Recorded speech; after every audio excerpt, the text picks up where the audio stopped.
If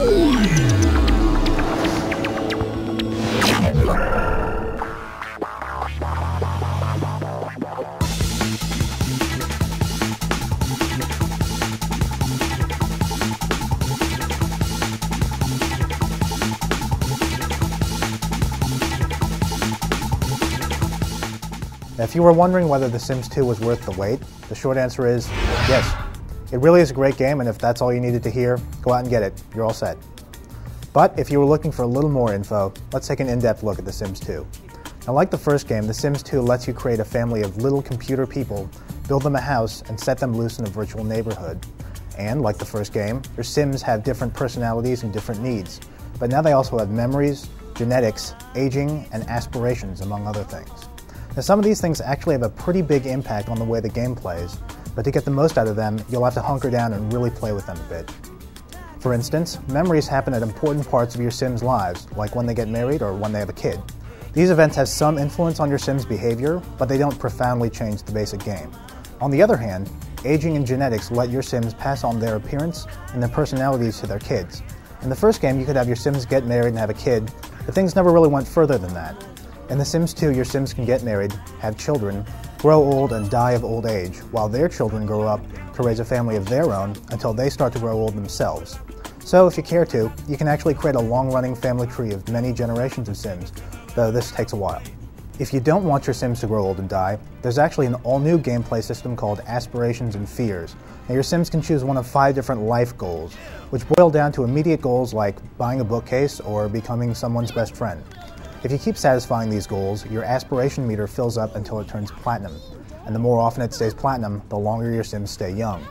Also, filling up your aspiration meter gets you aspiration points that you can use to buy extra special items, like a money tree that literally grows money, or a rejuvenation chamber that fills up pretty much all your Sims' needs.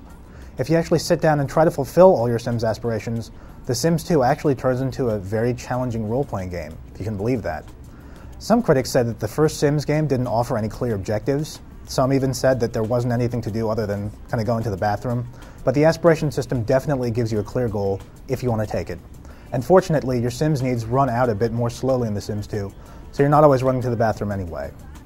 Otherwise, the game includes the building and buying modes you'd expect it to. These modes let you buy up furnishings for your house and let you build up fabulous houses or outdoor lots. Interestingly, The Sims 2 does feature some of the options from the previous expansion packs, like the outdoor lots of Hot Date and the parties of the House Party expansion. But otherwise, the build and buy modes offer a decent amount of stuff to play with. Maybe not as much as you'd like, but then you could just say this leaves the door open for future updates. Otherwise, The Sims 2 looks and sounds great. The game is now fully 3D and the Sims are articulate and well-animated characters, though they still speak gibberish. There seems to be a somewhat limited number of gestures and interactions they can have, but on the whole the Sims look great and so do their houses and neighborhoods. In fact, if you have SimCity 4, you can actually build and import neighborhoods from that game. In the meantime, The Sims 2 also sounds great. It has a soundtrack from musician Mark Mothersbaugh that may not sound all that different from previous Sims products, but still sounds great and very appropriate. If you listen carefully, you can also still hear some pretty funny stuff pouring out of a radio or a TV set as well. The Sims 2 offers a decent amount of building content and an all-new way to play your Sims using aspirations. It would have been good to see a lot more additions made on all fronts, but again, maybe this is just the developer's way of leaving the door open for future updates. The game does have a built-in browser that you can use to browse and download new content from the official website, so hopefully the fan community will also pitch in and help fill things out. It seems the developers took many of the things that were great about the first Sims game and cranked it all up a notch. Playing through the sequel, you may wish that other things were also improved, or that some things had been taken up 2 or 3 notches, but for the most part, The Sims 2 is a great sequel and a great game.